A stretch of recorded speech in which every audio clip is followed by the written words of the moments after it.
Seagulls are here. Hello, and welcome to another episode of Foggy with a Chance of Seagulls. I am Evan, joined by, as always, Clark. Clark, is it Dalton Jeffries' Cy Young season? It most definitely is not. Although I do have a hot take after watching the first couple innings. I'm scared of what this is going to be. You know me too well. He was not that bad. He got squeezed on a couple calls. Tyler Fitzgerald booted a ball, and Luis Campusano had a very fluky pop-up that went out to right field. Dalton Jeffries, I think, will win the Cy Young this year, Evan. Mark it down. You know what? I didn't watch it. I found that there are other ways to spend my time this evening. As you should. But so I'm solely relying on your eyeballs because the numbers that I saw on the computer screen were not the numbers that I want to see when I'm looking at sfgiants.com, I have to tell you. Don't believe the numbers. It's fake news. No, it was pretty rough. I didn't watch hardly any of the game, but I watched the first couple innings on replay just to kind of get a sense of how it happened. And honestly, some of it felt a little fluky, and then some of it was oh yeah, throwing a 92 mile per hour fastball down the middle to Tatis and Machado doesn't tend to work out. But yeah, who am I to say? Well, to zoom out a little bit, yes. The Giants season has started. Happy opening day, opening night eve. The season started and we're getting real games, and we have one full series to react to. It is Sunday evening. Obviously, we just observed Dalton Jeffries take a big poop on the field. But I think there's a lot to talk about from this series, and maybe we start just going game by game and talking about Giants baseball. That matters. I think that works. And as much as we've talked about Dalton Jeffries, he is not one of the most notable performers of the week, even if that's the most recent thing that we have to talk about. Opening day was Thursday. I'm sure many of you watched the game, but Logan Webb pitched really well, pitched 6 innings, gave up 2 runs, could have given up more for sure, did really well to strand a bunch of base runners. He struck out 5, walked a couple, and then the bullpen didn't hold the lead, let's say that. Logan Webb left with a 2-1 deficit, and it felt like he was going to get caned once again. But Jung-Hoo Lee and Nick Ahmed, the RBI threats that they are, brought in 2 runs. Juggernauts, indeed. Brought in 2 runs, and we were up 3-2 going into the bottom of the 7th. And then Luke Jackson had a couple tough luck hits against him, got hurt. He's now on the injured list. Ryan Walker came in. Little puzzling move to not bring in Taylor Rogers. We can talk about it. We don't have to talk about it, but Ryan Walker gives up a double to Jake Cronenworth, which essentially won the game for the Padres there. One of the stories, too, for me of that game is how anemic the offense looked. I know we were able to scratch some runs across, and there's a few promising signs, but it definitely was. I was feeling a little doomsday after that first game of the season, but as I'm going to repeat many times during this episode, small sample sizes are the devil. This is what the sabermetric community has told me. I am but a humble disciple. And so I think it's really important that any take here we temper with it's been truly 4 games. So, and in this case, it was 1 game. So, in one game, exactly. Yeah, the smallest sample size, really, that you could have. But truly, we texted during it. It was is Soler a bust already? Just seeing some guys swing and leaving people on base, and it was there's nothing like it. Those chants were coming back. But you know what? At the end of the day, it was a competitive game. And I think that it set the stage well for our next game, which was a resounding victory. Ooh. The entrance of Matt Chapman onto Giants fans' hearts and minds, 2 home runs, Bob Melvin's first win. We were promised this duo coming into the offseason, and I poo-pooed it. I'll be honest, I poo-pooed it to hell. But they came together, and it was worth the misery of the first to have the joy of the second. How did you feel? I agree. The only downside from that game is having my father text me over and over, send the shirt already. I've won I've won the Willie Mac. And to the small sample size conversation we just had, to hell with it. Matt Chapman is in pole position for the Willie Mac Award. He's killing it. Yeah, Um, definitely don't look at his 2023 stats from the second half. I think that hey, the balloon may deflate slightly. hey, he has looked great in that game alone and in the first game. He made some Yes. difficult plays. He made routine. He made some kind of gold glove plays. Let me not be uncouth. He is like a superstar-ish type player. Just the Yeah. way that he plays and the energy that which he plays with. I mean, it's been a while since he was over in Oakland, and I kind of remember him then, but it feels so long ago that like I'd forgotten he's all the way tucked out there in the tundras of Toronto. But like seeing him In the hit century that, of Rogers. seeing him hit that homer at the whatever that building is called, the brick building in Petco. Yeah, Western Metal Supply Building. There it goes. I mean, did anybody hit the ball that hard last year? No. I don't think that we had an EV over that. What was that, like 116, One. something like that? We did once. Jock Peterson had one hit over that. And I have completely erased the Jock Peterson era from my brain. And that's healthy. Giants fans, feel free to do the same. It's healthy to forget Jock Peterson is a Giant. There were high expectations. But no, Matt Chapman has just been a stud so far. Yeah, he's erased all memories of the illicit Pusoi activities, whatever was happening there. But the question really becomes, what is his like endurance going to be over the course of this season? He's obviously angling for a big paycheck, and if he keeps playing like this, he's going to definitely get it, no question. To just talk about him quickly, this is a guy who we've heard, I believe there were offers out even from the Giants for a longer term deal. But he really believed in his talent enough to like bet on himself, and that's why they call it a 1-year deal, because that's how he was thinking about it. That's how Scott Boras was thinking about it. And you know what? I think everybody was right in the end. As long as he keeps any semblance of this up, it's really encouraging. Encouraging as well was Kyle Harrison's dominant performance. 6 innings pitched, 2 earned runs, 5 strikeouts against 0 walks on like 80 something pitches. Yeah, it was very efficient. I mean, he gave up 2 solo home runs to Tatis and Machado. He looked pissed about it, which I thought was like my favorite part. But I mean, there weren't a lot of base runners, and it was kind of the polar opposite to Logan Webb's start. And I think they are opposite pitchers in this sense that like Webb is going to he's trying to induce weak contact. And the Padres were getting a lot of weak hits. But Harrison is going to make guys look silly. And the top 4 of that lineup all struck out. Bogarts, Tatis, Cronenworth, and Machado. At one point or another, he made all of them look silly.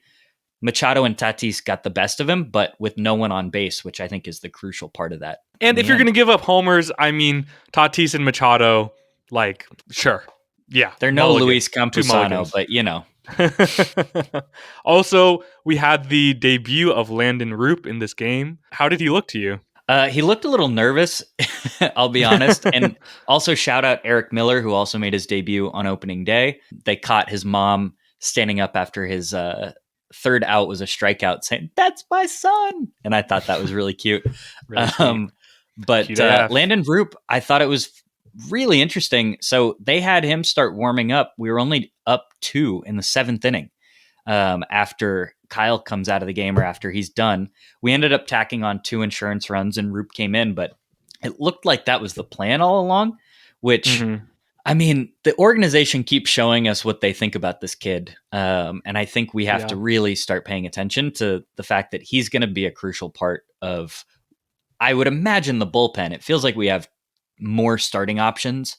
But looks like the bullpen might need a little work. We'll talk about that in a little bit. But Landon Roop came in a high leverage situation. He looked good. With a guy like Roop, it's kind of an interesting moral dilemma, if you will. It's like, this is a guy, you know, you look at the stuff and you see how it plays, and they want him to be a starter eventually, but they need innings. But is he that guy that really fits that thing, or would he potentially, you know, benefit from being stretched out more at the minor league level, getting more innings, getting more experience, facing higher levels of hitters that he really hasn't had the chance to face that much yet in his young career? But anyway, a really great win, and I think it kind of showed the blueprint for things. You know, we were highly anticipating Jung-Hoo Lee's debut in a Giants uniform. We didn't touch on it, but in the first game, 3 pitches and out. grab some pine meat, put it on the hot Fastball pot down the middle thing. too. Yeah. Yeah, fast, like a 94-mile-per-hour fastball, like right there. And we came in being like, Pat Burrell's like, he's not going to give away any at bats. Seven at bats he'll want back in the whole season or something like that. And it's like, Well, now okay, it's well 6. that's one. So we'll just stretch the rest of these out over the year. But But he man, hasn't what a had damn one treat! he wanted to take back ever since. I mean, it really. He's hitting the ball hard. It's fun to watch. Well, what happened in Game 3? This is a good transition to the third game of the series. Mr. Jung-Hoo Lee hit a JHL HR right out of the yard, and seeing that little tantalizing bit of power, he's not a guy where you need 20, 30 home runs, but like 12, 15, do you know what I mean? Like that seems attainable, and just having that as another facet of his game, not just a contact player. Yeah, Jung-Hoo Lee had a fantastic series, had an RBI in every game in the first 3. He did not pick up an RBI in Game 4, but yeah, really crucial sac fly in Game 1. Game 2, I think also a sac fly actually, and then hit a homer. Just was hitting the ball up the middle. Even his outs were hard hit. I mean, we can go on and talk about him a little bit later, but oh, you know what we do have really to great. talk about really quickly is the beer shower. You've seen this video of the beer shower. I think many Giants fans have seen this now. If you haven't, please if check you haven't, this out. I've stopped putting video up on YouTube because I'm truly doing this for Dennis I will Monitor, have this in my Substack. I will great. have video of the beer shower. So if you're interested, please check out my Substack that will be out by the time this comes out. Hey, you know what? I'm just going to do a quick plug for Clark's Substack, which has expanded into the Foggy blog. So if you go over there, now you can find links to all of our episodes. You can comment if you want, as well as Clark's written pieces that he's been writing lately, which are of utmost quality. And we're not asking you to pay nothing, but anything Not that you yet, can at least. do. Not yet, but soon it'll be $20 an episode, okay? But to go back to the game, the performance by Jordan Hicks was really eye-opening. It was a big, big gamble coming into the offseason, but in spring training, we started to see signs that maybe this was indeed a good idea. But seeing it in practice against, a pretty top-heavy, yes, but dangerous Padres lineup was really great to see. 5 innings pitched, 3 hits, 6 strikeouts, no runs. And he didn't pitch perfectly, which I think was in the moment the stressful thing about watching it, but looking back, I think the most encouraging sign. There were traffic on the bases, much like Logan Webb's start. He made pitches when it mattered, and I think that's the thing. Like, it's interesting to have Webb, Harrison, and Hicks kind of go in succession because Hicks kind of shares traits of both of theirs, and he's new to starting, but he's not new to major league hitting in the way that Kyle Harrison still is as a young pitcher. But it was very interesting the number of 3-2 counts that Hicks found himself in. And he was nibbling. He wasn't attacking guys, especially early on. But man, there were so many 3-2 counts. He threw that splitter just below the zone, reminiscent very much of Alex Cobb, Kevin Gossman. I mean, the Giants have become low-key a splitter factory in many ways. And he was getting crucial outs, but no runs on the day, 6 strikeouts. I think we have to be encouraged. And his pitch count, very much like Kyle Harrison, was up in like the high 70s in his first start. I think they're going to continue to stretch him out. I have been very cautiously optimistic that this experiment's going to work. I've told you, Evan, how excited, how high on Jordan Hicks I am. But I think people are expecting, once everyone's healthy, Robbie Ray included, that he'll move into the bullpen. I'm just not sure that's a guarantee. It's a good problem to have have something like that happen. And we'll get there when we get there. Injuries have a way of making things all work out, but it's really looked good so far. And also, we must shout out new forever Giant Michael Conforto with his grand slam in that game. He's quietly been hitting and looking good these last few games, and I think Giants Nation, we gave up. We decided no more of this guy, but he's here, and if he can get anything back to like his regular Mets production, we're not talking all-star level player. We're just talking useful, good player, capable. That really changes the complexion of the lineup, don't you think? Yeah. Well, to transition a little bit, just kind of talking about some guys we noticed. Conforto and Ahmed really silenced a lot of the doubt that you saw either online. We talked a little bit about in our last episode. Luciano was really starting to come on at the end of spring. Matos had a really excellent spring training. And I think there was a section of the fan base who was going, hey, these guys deserve to start opening day. They've proved it. And it's one thing for Ahmed, who didn't have a spot on the 40-man. He was a non-roster invitee. But you touched on this last week that Michael Conforto is making $18 million a year. We're not just going to release him after a bad spring training. If he is not hitting after a month, then we can reassess this. But I mean, in 4 games, he's already put up stats that we would have been mildly okay with after 3 weeks. Truthfully, like he's hit 2 home runs. He hit, I think, 2 doubles and one that should have been a double that Tatis played perfectly off the wall to keep him at a single, but it went off the wall in right field. He is locked in right now. A good Michael Conforto has some major ripple effects on the potential of this team, I feel. So I've been down on ye old opt-out these past few years, but I think that we've kind of lined them up well and like sequenced it well this year to kind of maximize guys and like really incentivize having a good year this year and like really not wanting, like, if I think to like opt into the second year of their contract would be really not desirable at this age. Like, you really want to hit it after this year. You don't want to like give it another year and then have a chance that you have a down year. And that applies to Conforto. I mean, sorry to interrupt, but like he signed that deal thinking he would be a free agent this year and made a very smart decision to not hit free agency now that we've seen what free agency was this year. Yeah. But like last year was the prove it year for him. But like you're saying, it's lining up with Chapman and Snell's actual prove it years to kind of coalesce into this year. And I think that's like very fortunate. I think there's a bit of luck involved. As a Farhan truther, I'm still going to say that he got a little lucky with that. And, we're talking 4 games into the season, of course, the forever qualifier there. But, well, if I can talk briefly about Nick Ahmed, I hinted at this, but man, he's impressed. Game 1, he had a double up the line to score Conforto after his first double. He's just been putting the bat on the ball. And I think this is something we didn't talk a lot about with the shortstop competition.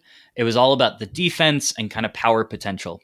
Obviously, the defense is there. I mean, he and Chapman on the left side are just incredible to have next to each other. It really is such a stark difference from last season. Luciano is a strikeout guy. His approach is very much like Jorge Soler. And there's a place for that on a team. There's a place for that in a lineup.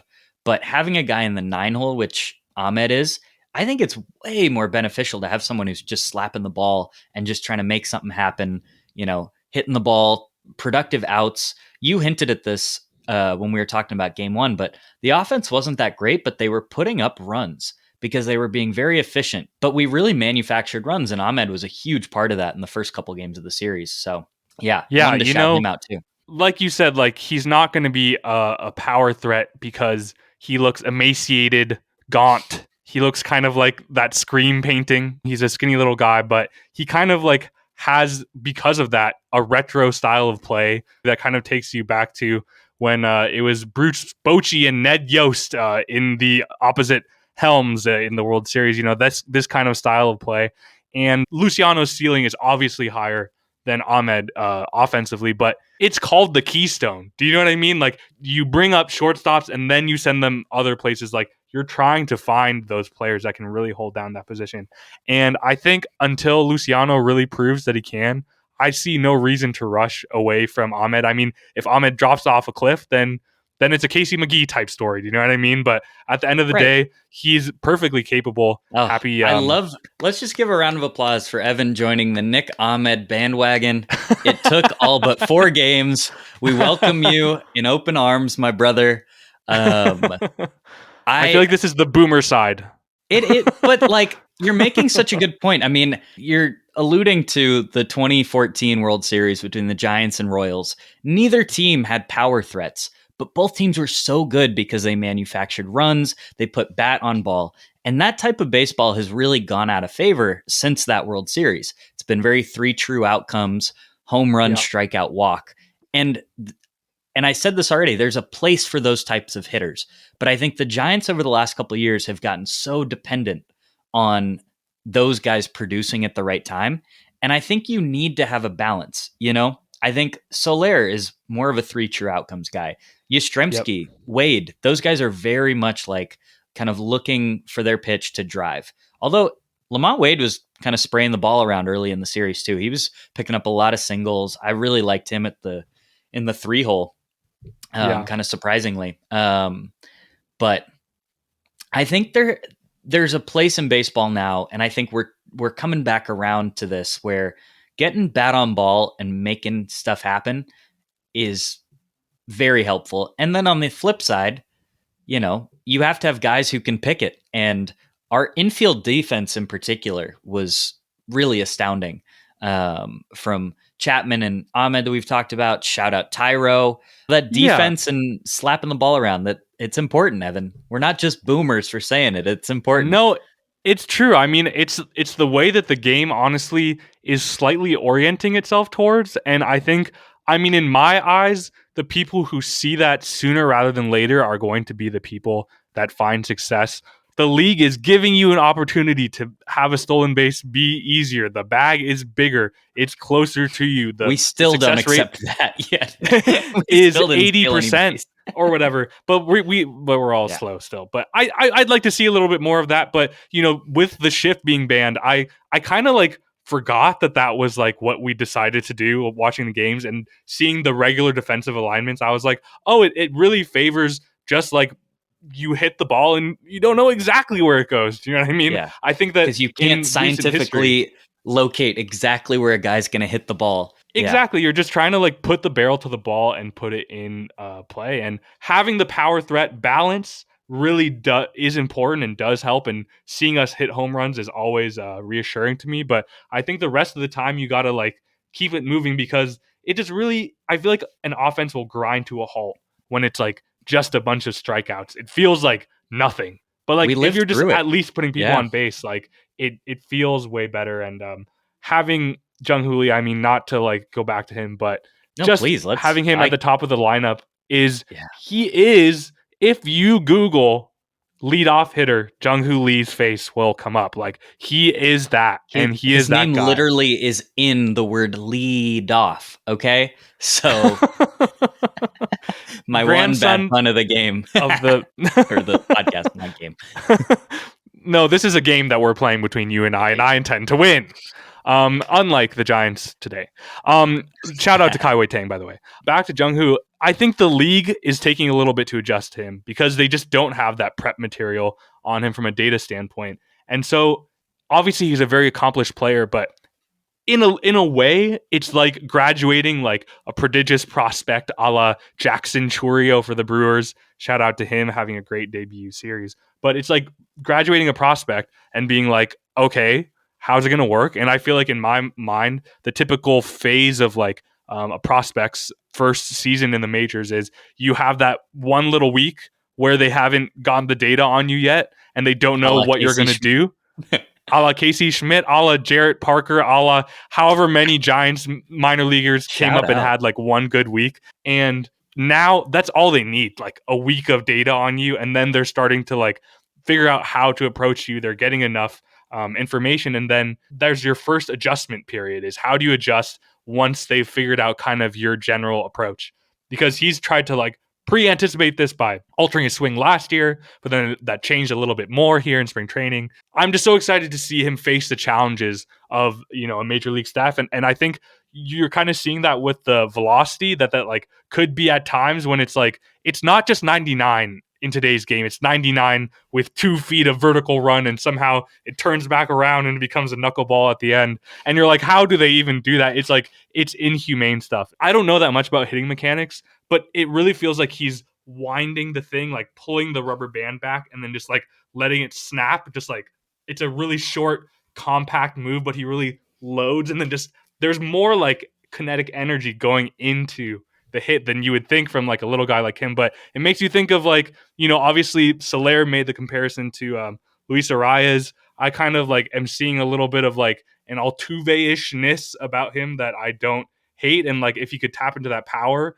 then you could maybe think about somebody more like that. But anyway, it's just been so fun. The beer shower, after his first home run, seeing him negotiate with the people in the stands for the whatever, and he said he was going to talk to Ha-Seong Kim, who future Giant, by the way, according to Alex Pavlovich, and I'm keeping that in writing, so I'm coming for you, Alex, if that doesn't come true.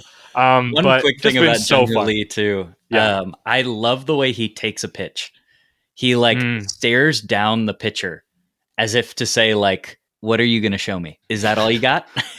I think it's really funny. He like holds his stance in that like rubber band way that you're talking about, and holds it. And then as soon as the ump makes the call, he like relaxes and then moves on to the next pitch. But I think that's a very funny little trait that he has too. So shout out. What a fun guy. Jung-Hoo Lee. Shout out to Jung-Hoo Lee. By the way, for all the people who are really wondering, my jersey is in the mail, my custom Jung-Hoo Lee jersey. I also saw on Twitter that they are producing at the Giants Dugout store shirts with the Korean lettering on the back. So use the code sfgiants.com/thisisn'treal and you'll get 0% off your very expensive $170 Brandon Crawford jersey. But anyway, that's enough of Giants Dugout talk. We're going to take a quick break, and we'll see you in just 1 second.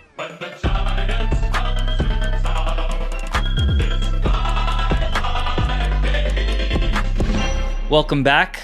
So to finish today's episode, we're going to go through some questions, kind of touch on some stuff that we haven't already talked about, review some other stuff, and kind of give a broad stroke of what's going on in the league and what is to come next for the Giants. First question, Evan, if you don't mind me throwing the first one to you. Is our rotation as good as advertised, or is it better?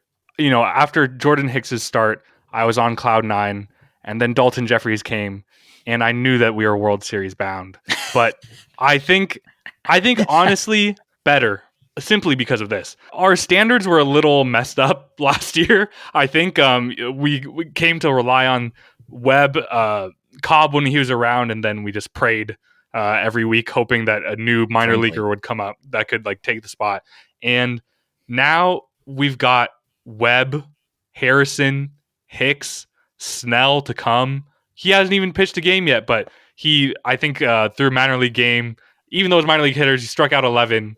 Wynn hasn't even pitched yet. I was kind of surprised that we lined it up this way. Why do you think that is? Yeah, I'm very curious because Keaton Wynn, both he and Snell are on the active roster. And so the idea behind that is that the Giants think that Wynn will be available in the first 2 weeks of the season. But with both he and Snell, I don't think they're ready today, which, precipitated the Dalton Jeffries experience that we went through. But I can't imagine the idea is that Jeffries will start another game. So, yeah, and the whole kind of pitching staff felt a little thin because of all this, accurately so. Yeah, I'm confused about Keaton Wynn, and I haven't really heard anything about him. I mean, it's also, there's this whole idea, and we'll touch on Joey Bart in a second, but this idea of trying to sneak him through somehow onto the AAA team. But I don't know, the adding of Jeffries, like, he has a great story. Do you know what I mean? He had 2 surgeries basically at once, was recovering from that, hasn't thrown a pitch in a couple of years. Former first-round pick by the A's. Yes, exactly. He's got the track record. Easy to root for, but it's not looking good for him to stick in the rotation. But I don't know. I feel like, isn't Black already on the 40-man too? He's not. So Black isn't either. That's why. But Black pitched 5 innings for Sacramento either today or yesterday and pitched 5 scoreless innings in AAA. Carson Wisenhunt had a great start either today or yesterday. I'm getting the 2 dates mixed up, but I think so. Yeah, I mean, I kind of like view it as like that's just a function of the season just starting and a couple of these guys and Snell signing late, fully warmed up. Yeah. But I think that there is great promise in this rotation. I think it's hugely important. We don't have to be the highest scoring team in the league, but I think run support is really key to these guys. I think like, you know, you look at Webb and Harrison, I think Snell to a certain extent are just like real like competitors. Like they're going to be hard on themselves. Like they're all that type of guy. So the more you give them like a little space to like focus on what they're doing and not try to like do everything themselves, I think is you put them in a good, better chance of success. But I think as long as we can do that, this rotation is looking pretty awesome. Next question. Are we concerned about the bullpen? Yeah, a little bit. So this goes into, it's a nice transition from what we were just talking about. But yeah, I mean, we're very limited in what we can offer right now out of the bullpen. I can't believe, aside from just how funny and a great guy to root for he was, how quickly I was clamoring for more John Brebbia and missing him in these games. Well, but he's not happy, so we can go save him. I think we can just fly to Chicago, Baby, just come grab back. him. I think he'll be back. The beard will grow back on the flight back. It'll Exactly. be good vibes. Yeah, I mean, very limited. Ultimately, like we have Camilo, the Rogers twins, Luke Jackson, and Ryan Walker going into the season. I was really high on them. I talked about it last time. I thought they could be our best position group potentially. Luke Jackson immediately gets hurt. Ryan Walker didn't look. I'm sorry, great. Luke Jackson. You're on the IL. But Ryan Walker didn't look great. I'm not worried about him. Taylor Rogers gave up a run. Camilo Doval, just like last year, loves to start the year forgetting that the pitch clock is a thing. He's just too tranquilo sometimes for his own good. Bob Melvin had a really interesting, there's some like small things that are very interesting to see, like the differences between Melvin and Kapler. And one of them, Kapler's like this very much like players police themselves. Like we're all professionals, yada, yada. And Melvin was quoted in all the articles after yesterday's game, after Doval had a couple pitch clock violations and started to turn a 9-1 game into some risky business there. No help to Eric Miller, who should have closed the door without having to go to Doval. Tangent aside, Melvin talked about, he was like, I'm going to have a chat with Doval about his timing. And it very much was kind of like eyebrow raising, at least for myself. So all that being said, I think the like same structure is in place. We're not overreacting to Chapman and Conforto on the offensive side. We're not going to overreact to the bullpen being a little shaky, but it is a little eyebrow raising, I'll say. For some reason, I have this blind faith that they're going to like, this is just a little early season rust. And like, I feel like these guys, like the Rogers twins, Doval and Walker and stuff, I feel like they almost thrive on like, once you get the ball rolling, do you know what I mean? And you're just coming in every day and there's kind of like this routine of it, and you kind of expect to come in and you have an idea of how everything's working. You have your system down. You can just like reproduce. And I think that the season might just need to progress along just a little bit just to get them into shape. The games were a little disjointed too, I'll add. Like there weren't obvious save situations for Doval. He was going to come in the second game, and then Chapman hit the 2-run homer. And so that extended the lead. Score was 4-1, I think, 3-1 yesterday, game 3 of the series. And then Jung-Hoo Lee hit the home run, Conforto hit the grand slam, and all of a sudden it was 9-1 in the 8th inning. And then that changed. And so Doval, I think, too, has been kind of stop and start. Rogers warmed up in game 1, didn't end up coming in, but he pitched in game 2, gave up a run. So I think some of it's been a little disjointed. I want to say, like, obviously I'm in this scenario going to ignore the 6 part of it and just focus on the 9-1 lead in the 8th inning. Like, this is not something that was really in our vocabulary last year. Do you know what I mean? Great point. And I feel like I'm already taking it for granted a little bit. It was 9-6 in the end, but still, I mean, that type of offensive output, everybody for the most part, like, has at least shown something in this series, which is great to look for. Somebody who will not be showing anything any longer for the Giants is Mr. Joseph Bart. A transition. That's why they pay him the big bucks, folks. Joey Bart got DFA'd. It was so interesting when Kerry Crowley, and shout out, thank you for joining us last week, but when he hinted at this, and then immediately I started hearing and seeing all sorts of Giants insiders talk about this, it was like very clearly not a well-kept secret within kind of the building, so to speak. the metaphorical building, as it were. But I didn't even consider this as an option. I'm very curious to see if this works. But basically, the Giants held on to Joey Bart as a third catcher, adding to what we talked about of being, down 2 starters who were on the active roster, but weren't even really expected to pitch. A third catcher who never got into a game. I mean, we were basically playing with a 23-man roster for this whole weekend. Yeah. Still can't imagine there's not a team out there, a la the A's, who love to take every Giants reject at this point. But there's not a team out there who will want to have Joey be their backup catcher. I mean, right? But the reports so far are that he'll likely be catching the death ball soon in that decrepit Oakland Coliseum. But I think, he really has been a consummate professional the whole way. My favorite capitalistic phrase. Just a true, like, I don't know, like he went on a real journey with his franchise. Looks like a real change of scenery candidate. I'm kind of rooting for the Rays, to be honest. I feel like the A's have enough Giants, and they could have some other strategy. It'll be a 20 home run hitter with the Rays in 2 years. I swear to God. Exactly. He reminds me. Actually, I think we're going to. I was going to say Zach Littell threw 6 scoreless innings for the Rays the other day. Yeah. Is that what you're going to say? It was, it was on the tip of my tongue. With shout out our buddy Ben, who's a Mariners fan, but I've been making Mike Zunino comparisons to Joey Bart with him for years. And that would be another one who would end up with the Rays and end up being good. I want to pontificate for just a moment about just the wildness that is, where the Giants, 49ers, and Warriors, teams that are perpetually not drafting in the top 3, thanks to the Lord, that we don't have to endure the losing that requires. But all 3 teams expect that shout out to God in this episode. I'm that kind of guy. It's Easter Sunday, okay? This is a religious podcast. If you didn't know. Bart was drafted in 2018, Wiseman in 2020, Trey Lance in 2021.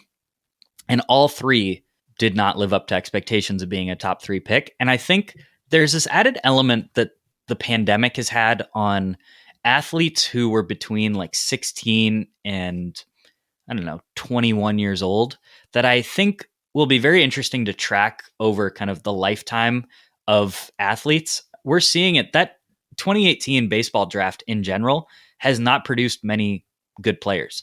From that draft, we had Joey Bart, Sean Jelly, and Keaton Wynn.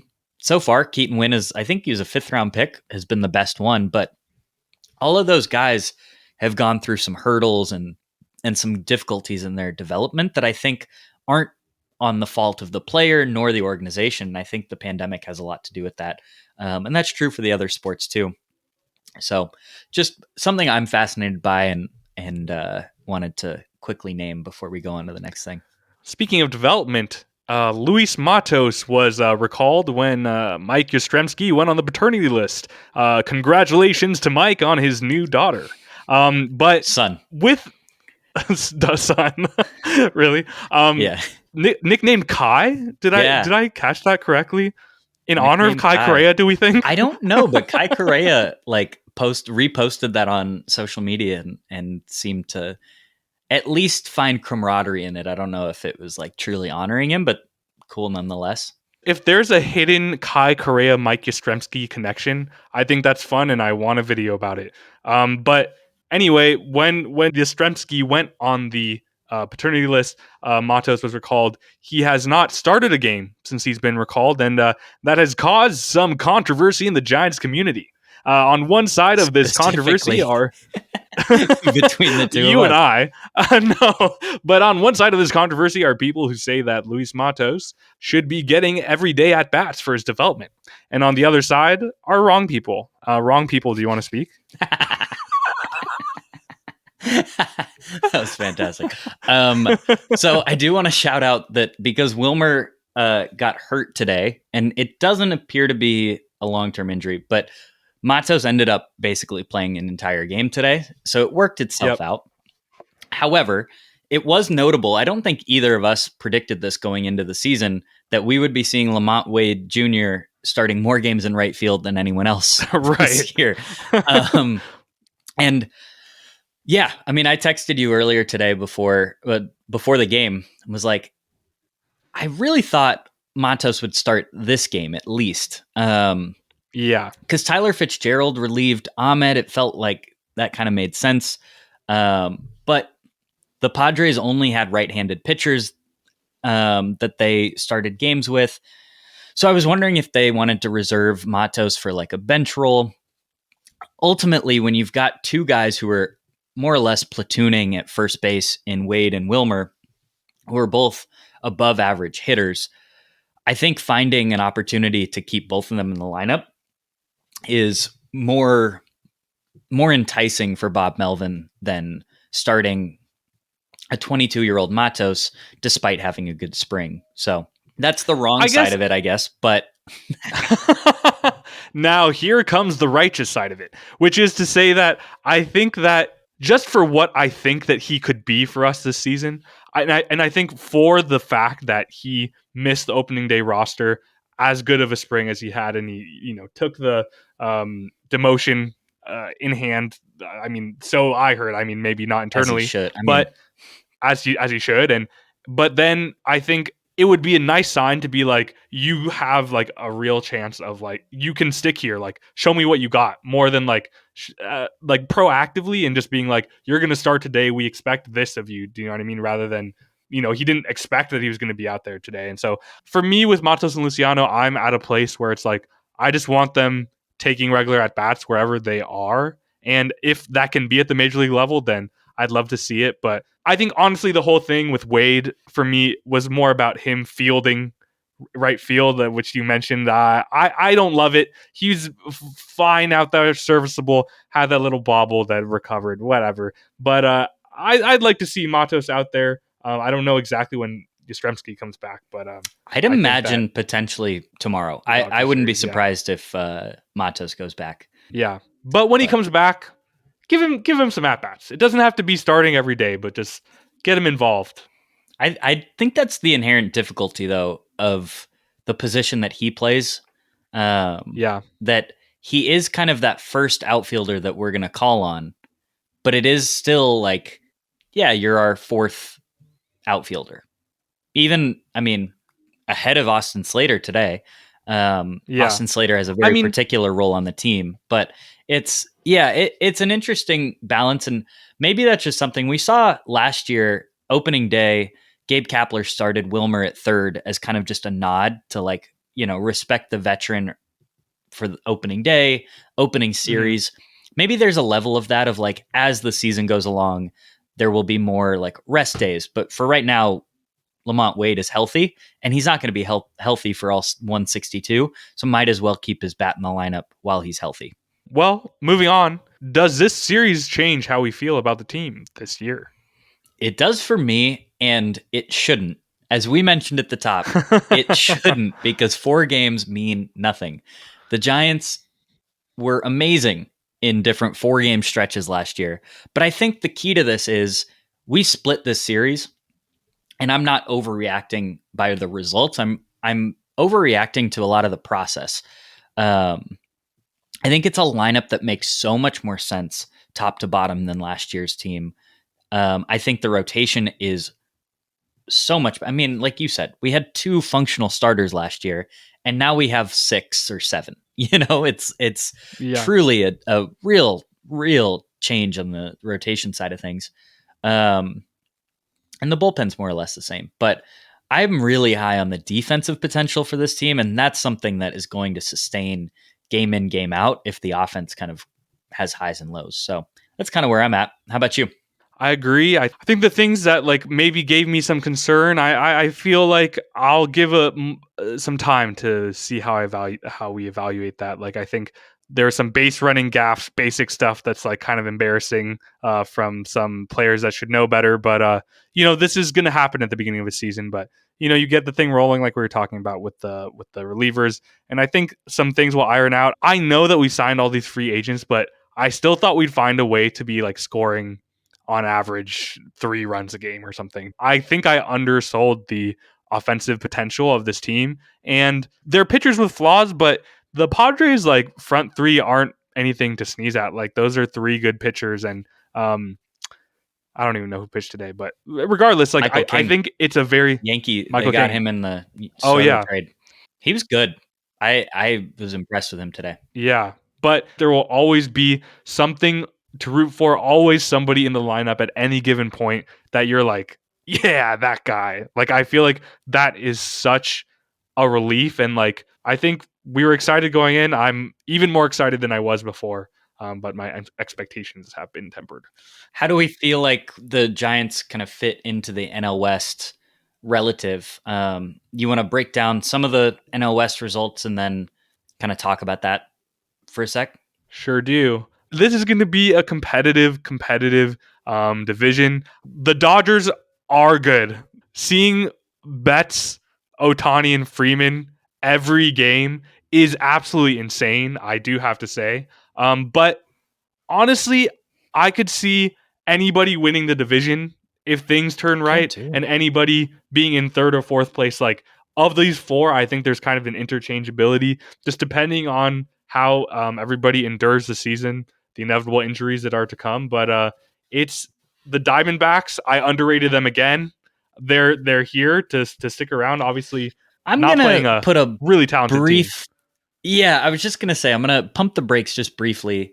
Not that the Dodgers played that talented of a team either. I don't think the Cardinals are all that good. Their pitching is not very good, frankly. But the Rockies look like they're worse than the River Cats. That's probably not true. Yeah. But something happened to Chris Bryant midway through the year he came over. He's to in the Giants, sunken place. And he very much is. They look horrible. And the Diamondbacks beat up on them, took 3 of 4. I don't feel like I learned anything about the Diamondbacks, more about the Rockies from that series. The Dodgers are good. I guess I just feel like, in defense of the Snakes, really quickly, I just want to say, I think that it's just looking at the highlights of those games and seeing, it's like, just so many guys that I forgot about that are like just consistent. Like it's very Giants-esque, you know what I mean? Like Christian Walker is a very like Giants first baseman type prototype guy. Do you know what I mean? I forget about Marte and Thomas and I don't know, like their rotation and Kelly and Gallen and all these guys. And I don't know, there's just like, and then they just signed what's his face to Montgomery. Like they're not necessarily like World Series bound again, but we can't count anybody out, I think is the point at the end of the day. And I think we're going to be seeing the Phillies and the Brewers hanging around much more than I gave them credit for. I am overreacting early, but the Brewers, seeing Jackson Chourio come out the gate, just the energy that they're playing with, I think that they're ones to look at. And the Braves are so good, so they're beating the Phillies, but the Phillies will be there too. But I'd love to quickly talk about the Brewers' Rhys Hoskins situation to go away from the Giants. Foggy with a chance of cheese curds, if you will. But that's the best one. Can you describe to the listeners what was going on with him?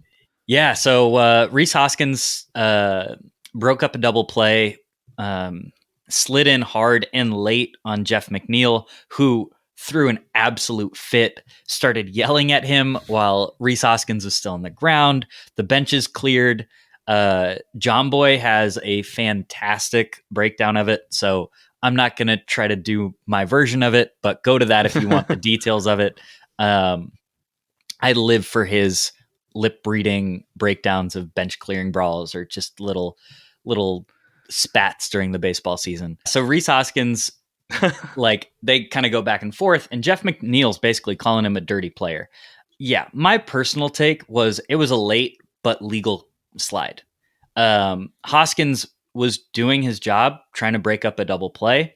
He's doing it within the rules, and you know, there's an aspect of you gotta help your team out by doing your job, running to second base and making a slide to make it tough on the second baseman, turn in the play. And I don't know.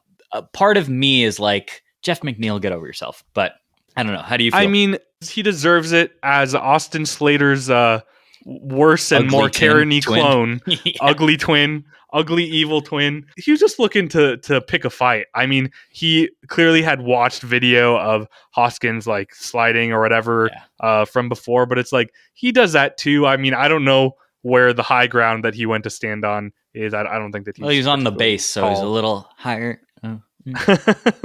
But he just wanted to yell, and honestly, I mean, we had talked about Hoskins as a potential target for the Giants this offseason. He's just an easy guy to root for. I mean, like, I'm with him all the way. Sac State. Yeah, I mean, the Brewers, I don't know. They're a little fun, I'm not going to lie. I If agree. Yelich comes back and Churio's doing that, and then the rotation, as always, even without Burns, freaking didn't Peralta was DL nasty, Hall. and DL Hall from the Orioles was good. They're just some random filthy, guy, man. Not really though. I mean Yeah. that Orioles development train has been amazing. They did really well to trade Burns to the Orioles and grab DL Hall and Joey Ortiz, who's been starting for them in the infield. So good team. Yeah. And I agree. Would have liked to see the Orioles in on Montgomery, but they're a fun team too to watch. Just to close up the Hoskins situation too. I mean, it was a totally legal slide because he made contact with the base the whole time. And yes, it's like not something that we see all the time in today's game, but get over yourself. Don't be a Karen. Be a cool guy. Exactly. Be a cool guy. And with that, let's move on to prepping folks for the next episode, for the next series. We're traveling just a wee bit north to play the Los Angeles Dodgers. Ever heard of him? So we'll get a close look at the Dodgers this year. Not totally clear who is starting game 1. It looks like Logan Webb's going to start game 2 and Kyle Harrison starting game 3. I believe that's only a 3-game set though, and then we have an off day before the Padres. Yes. But we're going to try to keep this cadence coming to you after as many series as we can. So we'll see you after, hopefully, a Dodger series where we have LA well beaten like an egg. And thank you for everybody who submitted for our Willie Mac draft. We will have more on that in a future episode. As always, leave us a voicemail if you want, 415-703-7269. We'll be back on Thursday for an episode about the Giants versus the Dodgers. And I hope that you have an absolutely fabulous week. Goodbye.